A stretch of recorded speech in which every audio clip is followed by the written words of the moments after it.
మీద ఎల్ఐసిలో claim కట్టామండి last year 2024 నేను కట్టినాం. అది 5 lakhs కట్టేసాం అనమాట. డాడీ మా ఇద్దరు పేరు మీద ఒక్కసారే కలిపి 3 years ప్రీమియం కట్టినాం. కట్టినాక కరెక్ట్ 11 months కి లాస్ట్ ఫిబ్రవరిలో డాడీకి హార్ట్ అటాక్ వచ్చింది. హార్ట్ అటాక్ వచ్చాక ఖమ్మంలో ఆరోగ్య హాస్పిటల్లో సర్జరీ చేయించాము, ఓపెన్ హార్ట్ సర్జరీ చేయించినాక అది మేబీ ఆయన సక్సెస్ అవ్వలేదు.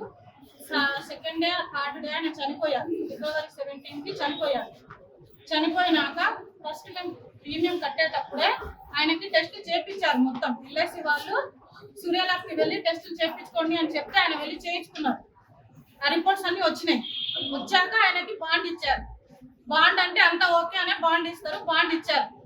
చనిపోయాక ఎల్ఐసి వాళ్ళు వచ్చి సరే అమ్మ చనిపోయింది కదా, ఇది యాక్సిడెంటల్ డెత్ కిందనే వస్తుంది, హార్ట్ అటాక్, మీ క్లైమ్ మీకు వస్తుంది అని చెప్పారు.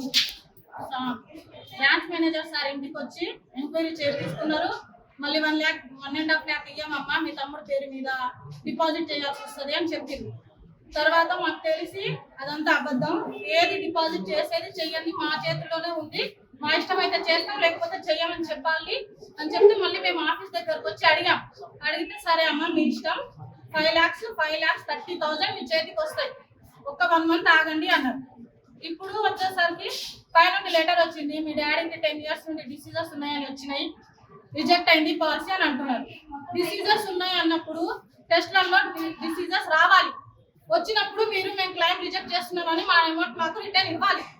ఏది ఇవ్వకుండా బాండ్ ఇచ్చేసారు. అర్హులని బాండ్ ఇచ్చాక ఇప్పుడేమో కాదు, రిజెక్ట్ అయింది, క్లెయిమ్ ఇవ్వము, కావాలంటే మళ్ళీ రిటర్న్ రాపించుకోండి, రికమెండేషన్ రాయండి, పైకి పంపిస్తాం, మాట్లాడుకోండి అంటే మమ్మల్ని ఇక్కడ నుండి పంపించడానికి వాళ్ళు చెప్తున్నారు మాటలు అంతే. ఏం చేసిరమ్మా మరి ఈ రోజు ఏం చేశారు మీరు దానికి? ఇక్కడ ఎల్ఐసి ఆఫీస్కి వచ్చామండి. వాళ్ళేమో ఇప్పుడు నేను చేసేది ఏం లేదు, మీరు లెటర్ రాసి సైన్ చేసి ఇవ్వండి, మేము మళ్ళీ పైకి పంపిస్తాం, మళ్ళీ ప్రాసెస్ జరుగుతుంది మొత్తం అన్నారు. మాకు అదంతా అవసరం లేదు, అమౌంట్ మీరు ఇవ్వండి మా చేతికి, మీకు లెటర్ రాయమన్నారు కదా మేము రాసిస్తాం, తర్వాత అమౌంట్ వచ్చినప్పుడు మీరు తీసుకోండి అని చెప్పి మేము ఎల్ఐసికి దాఖలు చేసాం అనమాట. వన్ కార్డు గొడవ చెప్తానే ఉంది, కింద లాకేషన్ పైన లాకేషన్, పోలీస్ వాళ్ళు వచ్చాక ఓపెన్ చేశారు. అసలైన తొలి వెలుగు. ఫాలో వాట్సాప్ @తొలి వెలుగు official.